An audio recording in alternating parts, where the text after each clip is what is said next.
দরুদ আর সালাম পড়ছে আমাদের নবী মুহাম্মদুর রাসূলুল্লাহ সাল্লাল্লাহু আলাইহি ওয়াসাল্লামের প্রতি, যার আনিত আদর্শ মানবতার মুক্তির গ্যারান্টি। এটা প্রমাণ হয়ে গেছে অলরেডি। বিশ্ব নবী মুহাম্মদুর রাসূলুল্লাহ বাদ দিয়ে আজ পর্যন্ত পৃথিবীতে কেউ তার আদর্শ দিয়ে সফল হতে পারে না, কিয়ামত পর্যন্ত হবে না। এই জন্য আহ্বান জানাচ্ছি, নবীজির আদর্শ বাদ দিয়ে যারা পরিবার, সমাজ, রাষ্ট্র এবং দুনিয়ার জীবন চালাতে চান, আপনারা সাময়িক কিছু সময়ের জন্য চর্মচোখে দেখতে যদি সফল মনেও হয়, আপনারা ব্যর্থ হবেন। এইটাই ফায়দা। চূড়ান্ত একটা কথা বলছি শেষ পর্যায়ে, এরা আল-আদাবুল মুফরাদে এসেছে। বুখারী শরীফ লেখার আগে ইমাম বুখারী এই কিতাবটা লিখেছিলেন। ওখানে একটা হাদিস তিনি ৬টা পয়েন্টে নিয়ে এসেছেন। একটা পয়েন্ট এমন আছে, দুনিয়ার ময়দানে যেই মানুষগুলো আদর্শ হিসাবে মুহাম্মদুর রাসূলুল্লাহকে মানে না, এ মারা যাওয়ার পরে বিনা বিচারে, বিনা হিসাবে জাহান্নামী। যদিও নামাজ পড়ে, যদিও রোজা রাখে, আর যদিও মনে করে যে আমি মুসলমান ছিলাম। এই হাদিস তো আমি এখন বানালাম নাকি? হ্যাঁ,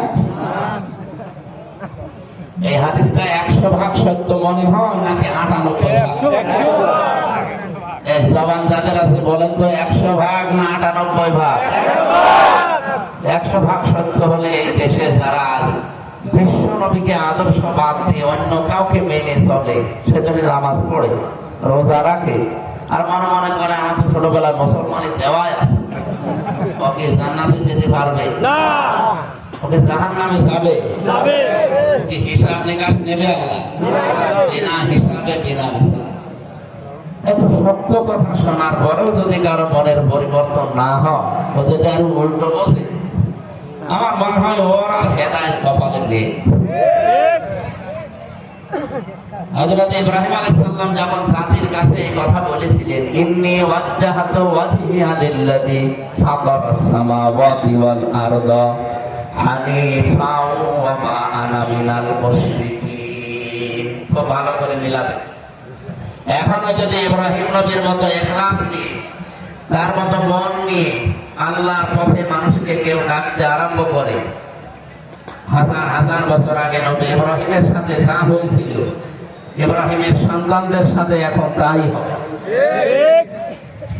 তিনি যখন জাতির লক্ষ্যে এসে বললেন, বিভিন্ন জিনিস তিনি কিন্তু দেখছিলেন। প্রথমে তারকা দেখেছিলেন, চন্দ্র দেখেছিলেন, সূর্য দেখেছিলেন, এগুলো মনে করছিলেন আমার রব হবে।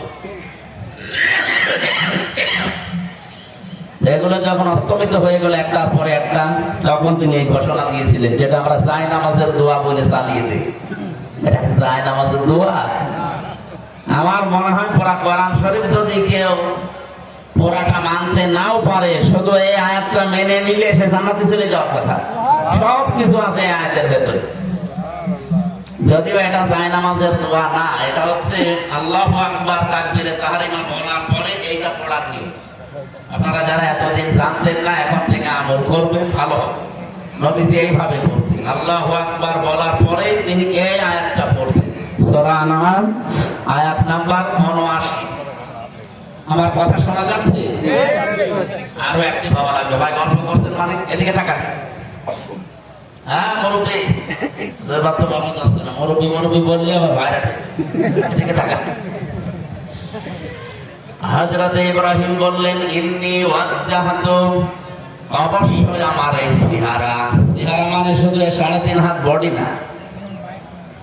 এখানে ওয়াজহুন শব্দের শাব্দিক অর্থের ভেতরে আমরা দেখেছি জীবন চালাতে যা লাগে সব এর ভেতরে আছে। জীবন চালাতে বলেন তো পরিবার লাগে না? লাগে। সমাজ লাগে না? লাগে। রাজনীতি করা লাগে না? লাগে। ব্যবসা করা লাগে না? লাগে। যা লাগে সব আমি আজকে ঘুরিয়ে দিলাম কার দিকে? লিল্লাযী ফাতারাস সামাওয়াতি ওয়াল আরদ, আসমান আর জমিন যিনি বানিয়েছেন তার দিকে। কথাটা অনেক গভীরের কথা। আর এই কথা যদি মুখ দিয়ে, মন থেকে, ইখলাসের সাথে আপনি সত্যি বের করতে পারেন, পৃথিবীর অনেক কিছু আপনার থেকে হাত ছাড়া হয়ে যাবে। আপনার পরিবার হয়তো বিরুদ্ধে চলে যেতে পারে, সমাজ, রাষ্ট্র, আপনার আত্মীয় স্বজন এমনকি নিজের স্ত্রী পর্যন্ত বিরুদ্ধে চলে যেতে পারে যদি এটা মন থেকে কেউ আমল করার নিয়ত পড়ে। আর লোক দেখানোর জন্য পড়লে হবে না।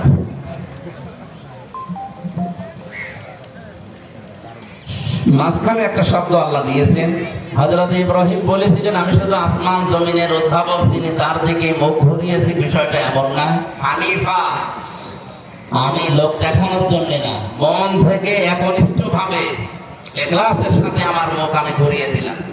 সুতরাং আজকে থেকে আমি সব কিছু বাদ দিয়ে ফিরে আসলাম। ওমান আমিনাল মুশরিকিন, আমি মুশরিক না, আমি কি না, এই ঘোষণা দেওয়ার পরে জাতির লোক যারা তারা কিন্তু থেমেছিল না। আল্লাহ পাক বলেন হাজ্জাহু কওমুহু, তার জাতির লোকেরা তার সাথে ঝগড়া বিবাদ, কথা কাটাকাটি, বিতর্ক এগুলো আরম্ভ করেছিল। নবী ইব্রাহিম বললেন ক্বালা তুহাজ্জুনি ফিল্লাহি ওয়া ক্বাদ হাদান, তোমরা কি আমার সাথে ঝগড়া বিবাদ বিতর্ক এই জন্য করছো, অথচ আল্লাহ আমাকে হেদায়েতের উপরে রেখেছে। শুধু এতটুকু তিনি বলেননি, কদ দিয়েছেন, ওয়া ক্বাদ হাদান, অবশ্যই আল্লাহ আমাকে হেদায়েতের উপরে রেখেছেন, তার হেদায়েতের পথ আমাকে দেখিয়েছে। এরপরও কি আমার সাথে বিতর্কে লিপ্ত হবে? আমি এখান থেকে যে তথ্যটা জাতির লোককে মিডিয়ার মাধ্যমে জানাতে চাচ্ছি সেটা এবার সামনে আসতেছে। আরো এদিকে অ্যাক্টিভ হয়ে থাকেন। ওয়ালা আখাফু মা তুশরিকুনা বিহি ইল্লা আন ইয়াশা রাব্বি শাইআ, ওয়ালা আখাফু, আমি ভয় করি না, মা তুশরিকুনা বিহি, তোমরা যে সমস্ত বিষয়কে শিরিক করো আল্লাহর সাথে, এই বিষয়গুলোকে আমি পরোয়া করি না, পাত্তা দেই না, ভয়ও পাই না। ইল্লা, তবে আইয়াশা রাব্বি শাইআ, আমার রব যদি চায় সেটা অন্য বিষয়। আসিআ রাব্বি কুল্লা শাইইন ইলমা, আমার রবের জ্ঞান প্রত্যেকটা বিষয়কে পরিণত করে আছে। আফালা তাতাযাক্কারুন, জাতির লোকেরা এরপরেও কি তোমরা শিক্ষা নেবে না? আমি এখান থেকে বাংলাদেশকে মিলিয়েছি। গতকালকে এক নেতা বলছিল এদেশে জামাত ইসলামী যারা করে তারা যেন মাথা নিচু করে দল করে। বলেন তো বাংলাদেশে জামাত ইসলামী বাদ দিয়ে এমন একটা দলের নাম বলেন যারা বাতিলের সামনে মাথা নত করে নাই? প্রত্যেকেই আমরা দেখি তারা হয় বিক্রি হয়ে গেছে না মাথা নত করেছে। শুধুমাত্র এই দেশে 54 বছরে টিকে আছে জামাত ইসলাম। যারা এই কথা বলে তারা কিন্তু বিভিন্ন কায়দায় আল্লাহর সাথে শিরিক করছে। হযরত ইব্রাহিম এর একটা সুন্দর কথা বললেন, কাইফা আখাফু মা আশরাকতুম ওয়া লা তাখাফুনা আন্নাকুম আশরাকতুম বিল্লাহি মা লাম ইউনাজ্জিল বিহি আলাইকুম সুলতানা, জাতির লোকেরা তোমরা যে বিষয়ে আমাকে ভয় করো, ভয় দেখাও, শিরিক করো তোমরা যে বিষয়গুলো নিয়ে, তোমরা আল্লাহর সাথে শিরিক করে যদি ভয় না পাও, আমি আল্লাহর সাথে শিরিক করি না, আমি ভয় পাবো কোন কারণে? বাংলাদেশে যারা ইসলাম নিয়ে রাজনীতি করে তারা আল্লাহর সার্বভৌমত্ব এই দেশে প্রতিষ্ঠা করতে চায়, হয়তো তাদের থাকার কথা না। আর এটার ভেতরে অগ্রগামী অগ্রগণ্য হয়ে আছে বাংলাদেশ জামাত ইসলাম। আপনি যাই মনে করেন ভেতর থেকে আপনার এই কথায় আসবে। তাছাড়া 11 জন মানুষ জীবন দিয়ে গেল অলরেডি, বাইরের দেশে ছিল আমেরিকাতে, সেখান থেকে এসে জীবন দিল মীর কাসেম আলী শহীদ রহমতুল্লাহ আলাইহি। যারা পারতোনা হাসিনার মতো পালিয়ে যেতে, তারা তো ছিল ওই দেশে। এদেশে না আসলেই তো তারা বেশি থাকতে পারতো এতদিন, যদি আল্লাহ হায়াত দিত। নিজেরা নির্দোষ ছিল, নিজেরা আল্লাহর আইনের পক্ষে ছিল, এই জন্য তারা ভয় পায়নি। আর যে মানুষগুলো আল্লাহর আইনের বাইরে অন্য কোনো আইন প্রতিষ্ঠা করতে চায় তাদের সবচেয়ে বেশি ভয়, তারা আগে পালায়। আপনি দেখবেন যারা মানুষের তৈরি করা আইন প্রতিষ্ঠা করতে চায়, ট্রাকের চাকা বাস্তু হলে তারা লড়বে। আমি নিজে দেখেছি, বিশাল আয়োজন, মাইক হাতে দিয়ে সেরকম বক্তব্য চলছে, হঠাৎ কে যেন একটু আওয়াজ দিয়েছে পেছন থেকে, আমাকে একটা বানিয়ে অনেকে মিথ্যা মনে করতে পারে এ গান গাইলে বাড়ি একজন টুকুমিয়া, আমি নাম পুরাটা নিলাম।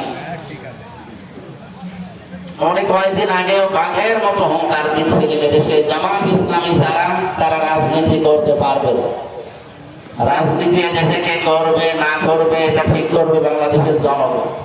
আপনি কি 54 বছরে মিথ্যা ধোয়া তুলে যারা বন্ধ করতে পারে না, আপনি একদিনে এসে আগস্টের 5 তারিখের আগে যে কথাকে বলতো না, হঠাৎ করে এদেরকে নাড়াচাড়া কারা দেখছে আমরা জানি। আপনি দেখেন আগস্টের 5 তারিখের পর থেকে যতগুলো কথা এদেশে ইসলাম পন্থীদের ব্যাপারে বলা হচ্ছে, বিশেষ করে যারা আল্লাহর আইন চায় তাদের ব্যাপারে, এগুলো একটা তাদের নিজেদের কথা না, সব দাদাদের শেখানো। তাদের সর্বোচ্চ পর্যায়ে যে লোকটা আছে সেই লোকটা পর্যন্ত কয়েকদিন আগে দেশের হাজারো ইসলামপন্থী তাওহীদি জনতা মানে মুখে বুকে রক্তক্ষরণ আরম্ভ করে দিয়েছে। তারা এটা বলতে চাচ্ছে এই দেশে যেন চরমপন্থা এবং মৌলবাদীর অভয়ারণ্য না হয়। আমরা এই কথা বিকল্প আরেকটা কথা তৈরি করে অলরেডি বলেছি, এই দেশে যেন পাথর দিয়ে মানুষ মারা সাদাবাসদের অভয়ারণ্য না হয়। এই গুণগুলো যাদের ভেতরে আছে তারা যদি মৌলবাদী নাম দিয়ে গালি দেয়, এই গালিটা তারা নিজেরা দিচ্ছে না, তাদেরকে শেখানো হচ্ছে। এখানে আপনারা মানুষের ফাঁদে পা দেবেন না, বিবেক যেটা আছে সেটা কাজে লাগান। বিবেক কাজে না লাগলে কিন্তু আপনি আল্লাহর কাছে মানুষ হিসাবে পরিগণিত থাকবেন না, পশু হয়ে যাবে। উলাইকা কাল আনআম বাল হুম আযাল। এর আগে 3টা ইন্দ্রিয় শক্তির কথা আছে। তাদের বিবেক কাজে লাগে না, আল্লাহ তাআলা জানিয়েছেন এগুলো আর মানুষ থাকে না, এগুলো শুধু জানোয়ার না, চতুষ্পাদ জানোয়ারের চাইতেও খারাপ। বলে নাউযুবিল্লাহ। আমি তো আয়াতগুলো পড়ি আর মাঝে মাঝে প্রতিদিন তো কোরআন পড়া লাগে, আয়াতগুলো পড়ি আর মাঝে মাঝে দেশের মানুষের চরিত্রের সাথে মিলিয়ে দেখি এদেশে বহু মানুষ অলরেডি উপরে সূরা সিরাতে মানুষ আছে, বাস্তবে তারা অলরেডি কুকুর, শ্রীগাল এবং শুকুরের চাইতেও খারাপ হয়ে গেছে। কারণ কি? উলাইকা হুমুল গাফিলুন। এই মানুষগুলো গাফিল। আল্লাহ আমাদের হেফাজত করুন, বলেন আমিন। আপনারা মানুষের তৈরি করা আইন প্রতিষ্ঠা করতে গিয়ে মিছিল করেন, মিটিং করেন, টাকা পয়সা খরচ করে দল করেন, ভোট করেন, আপনি যদি ভয় না পান, আমি আল্লাহর আইন প্রতিষ্ঠা করতে গিয়ে ভয় পাবো, আপনার নিন্দুকের নিন্দা উল্টাপাল্টা কথা শুনে আমি পিছপা হয়ে যাবো, আপনি ভাবলেন কি? আমি তো আমার বাবার আইন, আমার চাচার আইন, আমার স্বামীর আইন এই দেশে তৈরি করার জন্য চেষ্টা করছি না। আমার সারা জীবনের চেষ্টা, সারা জীবনের স্বপ্ন যে এই দেশ চলবে আল্লাহর আইন দিয়ে। হ্যাঁ, কথা বলেন না কেন? হযরত ইব্রাহিম এটা চাইনি, আমরা তার সন্তান হিসেবে এটা চাই। আইদুল ফারিকাইনি আহাক্কু বিল আমনি ইন কুনতুম তা'লামুন। হযরত ইব্রাহিম বললেন মানুষের তৈরি করা আইন, আল্লাহর সাথে শিরিক করা, এগুলো করে যদি তোমরা ভয় না পাও, আমি আল্লাহর সাথে শিরিক করি না, আল্লাহর একত্ববাদ, উলুহিয়াত, রুবুবিয়াত, আল্লাহর আইনগুলো এদেশে প্রতিষ্ঠা করতে চাই, ভয় পাবো কি করে? বলো তো জাতির লোকেরা, এই যে 2টা দল, এই দলের ভেতরে সবচাইতে নিরাপত্তার হকদার কারা? জামাত ইসলাম। বাস্তবতার দিকে তাকিয়ে বলেন তো, আল্লাহর আইন যারা প্রতিষ্ঠা করতে চায় আর আল্লাহর আইনের বিরুদ্ধে যারা, হযরত ইব্রাহিমের কথা ছিল হাজার হাজার বছর আগে, জাতির লোকেরা নিরাপত্তা পাওয়ার ক্ষেত্রে কোন দল বেশি হক আর আহাক্কু বিল আমনি দিয়েছে? যদি তোমরা জেনে থাকো তাহলে জাতির লোকেরা বলো। আল্লাহ এর পরবর্তী আয়াতে 82 নম্বর আয়াত সূরা আনআম, নিরাপত্তা পাওয়ার জন্য সবচেয়ে বেশি হকদার কারা, কারা অধিকারী, আল্লাহ নিজে ঘোষণা দিয়ে জানালেন যে অন্য কেউ কথা বললে তাদের কথায় ভেজাল থাকার সম্ভাবনা আছে। মানে আল্লাহর কথায় কোনো ভেজাল নেই, যদি তার কথায় শোনাচ্ছি। আল্লাযীনা আমানু ওয়া লাম ইয়ালবিসু ঈমানাহুম বিযুলমিন। ভালো করে শোনেন, নিজেদের দেশে এবং আমাদের আশপাশে প্রতিবেশী যারা রাষ্ট্র আছে তাদের এবং আন্তর্জাতিক যে ষড়যন্ত্রগুলো, চক্রান্তগুলো আছে, সবগুলোর বিষয় থেকে এই আয়াতে শিক্ষা আছে। আল্লাহ তাআলা বলেন যারা ঈমান আনে, রেকর্ড হচ্ছে, এটা সারা দেশে যাচ্ছে, যারা ঈমান আনে ওয়ালাম ইয়ালবিসু ঈমানাহুম বিজুলমিন, আর তাদের ঈমানের সাথে জুলুমকে মিশ্রণ করে না। এখানে জুলুম মানে শিরক। জুলুম মানে কি? শিরক। তার মানে এই দেশে এখন 20 কোটির উপরে আমরা মানুষ আছি, ঈমান শক্তি যাদের আছে, ঈমানের সাথে যারা শিরককে জুলুমকে মিশ্রণ করে নাই, আল্লাহ বলেন উলাইকা লাহুমুল আমনু, এরাই নিরাপত্তার হকদার। পাহারা দেওয়ার জন্য আল্লাহ যথেষ্ট। আমরা যাদেরকে পাহারাদার নিযুক্ত করেছি, ওর মাঝখান থেকে যদি আজরাইল নিয়ে যায়, পাহারাদাররা বাধা দিতে পারবে না। তাহলে আমাকে পাহারা দিতে পারে, নিরাপত্তা দিতে পারে সবচাইতে বেশি কে? আল্লাহর শব্দ চয়ন দেখলেন উলাইকা। এই সমাজের ঈদগাহ ময়দানে যারা বসে আছে, আল্লাহ মনে হচ্ছে এইভাবে দেখাচ্ছে, উলাইকা এই মানুষগুলো লাহুমুল আমনু, এরাই নিরাপত্তার হকদার, ওহুম মুহতাদুন, এবং এরাই হেদায়েতের উপরে আছে। বলে সুবহানাল্লাহ। আয়াতের দুইটা পয়েন্ট শেষ করে আমার আলোচনা আমি ফিরে যাচ্ছি। প্রথম কথা ছিল যারা ঈমান আনে। ঈমান আমাদের আছে না? একথা আপনি একটা হিন্দুকে বলেন, ওই লোকটাও বলবে আল্লাহ একজন আছে, আমিও জানি। আবু জাহেল পর্যন্ত কথা বলতো, ওয়ালা ইনসালতাহুম মান খালাকাস সামাওয়াতি ওয়াল আরদা লা ইয়াকুলুন্না আল্লাহ। আল্লাহ পাক বলেন, নবী আপনি যদি আবু জাহেলকে জিজ্ঞাসা করেন আসমান জমিন কে বানিয়েছে, ও বলবেন আল্লাহ বানিয়েছে। তাহলে আবু জাহেল আল্লাহ একজন আছে এই কথা বিশ্বাস করতো না নাকি? আমি 2 দিন আগে এসেছি মক্কা মদিনা থেকে। কাবা শরীফের যে দরজা, এই জায়গায় হাত দিয়ে ও বদরের ময়দানে যাবার আগে কাবার এই হাতিকে এই দরজার উপরে হাত দিয়ে দোয়া করলে মুস্তাসাম বলা হয়, এটা দোয়া কবুল হয়। ও দোয়া করেছিল, কাবার মালিক তুমি একজন আছো আমি জানি, মুহাম্মদের বিরুদ্ধে বদরের ময়দানে আমি যুদ্ধ করার জন্য যাচ্ছি, সত্যের পক্ষে যে আছে তাকে তুমি বিজয়। সুবহানাল্লাহ। আবু জাহেলের জীবনে একটা দোয়া কবুল সত্যের পক্ষে ছিল না। সত্যের পক্ষে কে ছিল? আল্লাহর নবী মুহাম্মদ রাসূলুল্লাহ। তার পক্ষে দোয়া করছে যে সত্যের পক্ষে যে আছে তারে তুমি বিজয়। ওর দোয়া জীবনে একটা কবুল হয়েছে। কারণ কাবার এই মুস্তাজাম নামক জায়গা, যেটা দরজা, এটা এত দামি, এত পবিত্র আল্লাহর কাছে, এত মর্যাদা সম্পন্ন জায়গা, যে 10 জায়গায় দোয়া কবুল হয়, তার ভেতরে এটা একটা। আবু জাহেল না, শুধু আবু তালিব, নবীর আব্দুল মুত্তালিব, নবীর দাদা, এই লোকটাও এখান দাঁড়িয়ে দোয়া করেছিল যেদিন আব্রাহা কাবা ভাঙতে আসে। সেদিন বলেছিল, কাবার মালিক এ ঘর তো আর আমার না, আমি খাদেম, আমার গরু ছাগল ওট ভেড়া ওগুলো ওরা নিয়ে গেছে, আমি ওইগুলো ফেরত নিয়ে আসতে যাচ্ছি, কিন্তু তা ঘর তোমার দায়িত্বে দিয়ে দিলাম। ও কাবার দরজার সাথে চাবি ঠেকিয়ে ওই জায়গায় কাবে চাবি রেখে দোয়া করেছিল। আল্লাহ কি কবুল করে না? লোকটাকে মুসলমান না, এই জায়গায় দাঁড়িয়ে দোয়া করলে কারোর দোয়া আল্লাহ পর্যন্ত ফেরত দেয়। আমার মনে হয় এখন যারা বিভিন্ন কায়দায় মাথা ছাড়া দিচ্ছে ইসলামের বিরুদ্ধে, কাবার এই মুস্তাজাম নামক জায়গা ধরে 3 দিন আগেও দোয়া করে এসেছে, যদি কবুল হয় আমার সারা জীবনের স্বপ্ন আল্লাহ বাংলাদেশের চোখে কোরআন দিয়ে সংসদ চলছে, এটা যেন দেখে পড়তে পারে, আর কিছু দরকার নেই।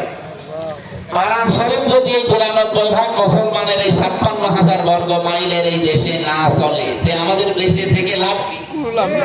আমরা কত আর 60 বছর বাঁচলাম, আমার 100 বছর বাঁচলাম, বলো আমার কি লাভ আছে? খাবার খেলাম, সন্তান জন্ম দিলাম, জমি জায়গা হলো, টাকা পয়সা হলো, আমি মরে গেলাম, কি? আমি ধর্ম জগতে একটা মিনি জান্নাত দেখতে চাই। আর মিনি জান্নাত তৈরি হবে বাংলাদেশ তখন যখন কোরআন দিয়ে চলবে এই দেশটা। একটু দেখেন না, 56 বছর তো ধোঁকা খেয়ে খেয়ে অনেক কিছু দেখলাম, কিছু পাইনি, একবার একটু দেখা যায় না? এবার আমার মনে হচ্ছে এই কথার উপরে সারা দেশের মানুষ জোট বেঁধেছে, একবার একটু দেখা যায় কিনা দেখি। পাগল পর্যন্ত বলছে যে এবার আমি দেখ, পাগল যদি দিয়ে কথা বলেন, আমরা কি পাগল নাকি? আমরা আমাদের বিবেক অনুযায়ী বলতে পারি যে এবার আমরা একটু দেখতে চাই যে কোরআন দিয়ে সংসদ চললে কেমন দেখা যায়। অনেকে বলছে চাঁদাবাজি বন্ধ হবে না যতদিন নির্বাচন না দেবে। আরে পাগল, বন্ধ হওয়ার কোনো ব্যাপারই না, শুধু কোরআনের কাছে একটু দিয়ে দিন। চাঁদাবাজি বন্ধ হবে না, চাঁদাও বন্ধ হবে, মাঝি বন্ধ হবে। আমি কুষ্টিয়াতে অলরেডি ঘোষণা দিয়েছি কয়েকদিন আগে, হজে যাওয়ার আগে, যে এই দেশে যদি সত্যি ইসলাম চলে আসে আর আপনারা যদি এই কুষ্টিয়ার সদরে 3 আসনে এখানে যদি আমাদের নিয়ে যেতে পারেন, আমি প্রথম গ্যারান্টি দিচ্ছি কুষ্টিয়া জেলায় চাঁদাবাজি বাজি থাকবে।